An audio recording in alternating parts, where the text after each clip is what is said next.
উন্নয়নশীল অর্থনীতির দিকে খুবই ইঙ্গিত করেছেন যে একটা সম্ভাবনাময় অর্থনীতির দেশ হচ্ছে বাংলাদেশ।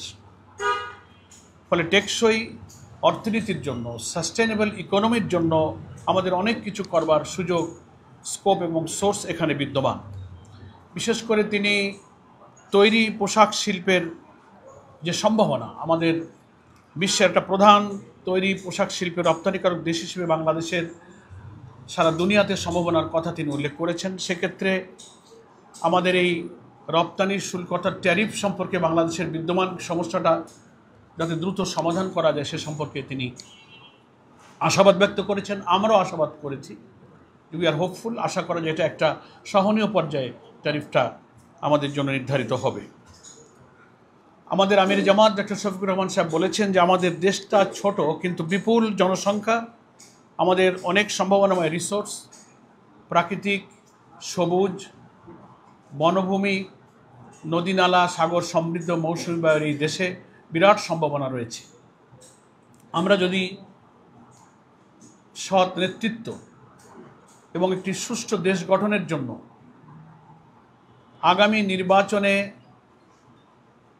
বিভিন্ন সংস্কারের মধ্য দিয়ে একটা গণতান্ত্রিক উন্নয়নশীল সম্ভাবনাময় দেশ গঠনের যে প্রচেষ্টা চালিয়ে যাচ্ছি, সেক্ষেত্রে সম্ভব হলে আমরা এই দেশটাকে একটা করাপশন ফ্রি, একটা সাস্টেনেবল ইকোনমির দিকে নিয়ে যেতে পারি। এ ব্যাপারে আমাদের সম্মানিত আমির জামাত ওনার কাছে আশাবাদ ব্যক্ত করেছেন।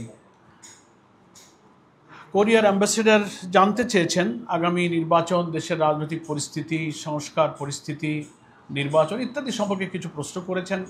সে ব্যাপারে আমাদের সম্মানিত আমির জামাত বাংলাদেশের এসব বিষয়ে যে তথ্য সকলেই আমরা যেটা জানি সেগুলো উনি অবহিত করেছেন যে আমরাও একটা গুরুত্বপূর্ণ মেজর ইস্যুতে সংস্কার করে একটা ঐক্যমত্য পর্যায়ে পৌঁছবার জন্য সরকার যে সহযোগিতা করে যাচ্ছে, জামাতের প্রতিনিধি দল ঐক্যমত্য কমিশনে প্রতিদিন নিরবিচ্ছিন্নভাবে সেখানে সময় দিচ্ছেন।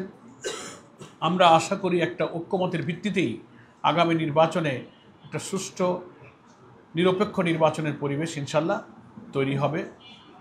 এবং আমাদের তরফ থেকে বলা হয়েছে, উনিও প্রশ্ন করেছিলেন নির্বাচনের দিনক্ষণ সম্পর্কে, নানান রকম খবর তো পত্রপত্রিকায় প্রকাশিত হচ্ছে, ফেব্রুয়ারির দিকে নির্বাচন হতে পারে। আমাদের আমির জামাত বলেছেন এ ধরনের প্রস্তাব রমজানের আগে নির্বাচনের এই প্রস্তাব আমাদের পক্ষে থেকেই আগে ছিল। তো সেসব বিষয়গুলো খুব খোলামেলা আলোচনা হয়েছে। নির্বাচনের পিআর পদ্ধতি প্রয়োগের সম্ভাবনা নিয়ে আলোচনা হয়েছে। সেখানে আমাদের পক্ষ থেকে সম্মানিত অ্যাম্বাসেডরকে অবহিত করা হয়েছে যে বাংলাদেশের ভোটারদের বেশিরভাগ প্রতিনিধিত্ব করে যে সমস্ত রাজনৈতিক দল তারা পিআর পদ্ধতির পক্ষে। ফলে এটা যে কালো টাকা, পেশি শক্তি থেকে নির্বাচনকে রক্ষা করে, মনোনয়ন বাণিজ্য থেকে রক্ষা করে একটা কোয়ালিটি পার্লামেন্ট দিতে গেলে এবং প্রত্যেকটি ভোটারের যথাযথ মূল্যায়ন করতে গেলে পিআর পদ্ধতি হচ্ছে একটি উপযুক্ত পদ্ধতি। এ সম্পর্কে ঘরোয়া আমাদের দৃষ্টিভঙ্গিটা তিনি সেখানে উল্লেখ করেছেন।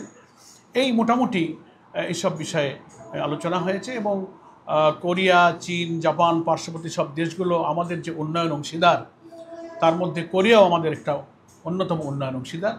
তার সাথে দ্বিপাক্ষিক ব্যবসা বাণিজ্য, শিল্প, অর্থনীতি, বিনিয়োগ ইত্যাদির সম্ভাবনা নিয়ে আমাদের মধ্যে আমির জামাতের সঙ্গে সম্মানিত অ্যাম্বাসেডর মিস্টার পার্ক ইয়াংসিংয়ের সঙ্গে খুব গুরুত্বপূর্ণ, সৌহার্দ্যপূর্ণ খোলামেলা আলোচনা হয়েছে।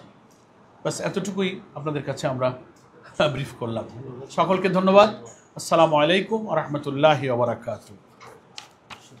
শুকরিয়া।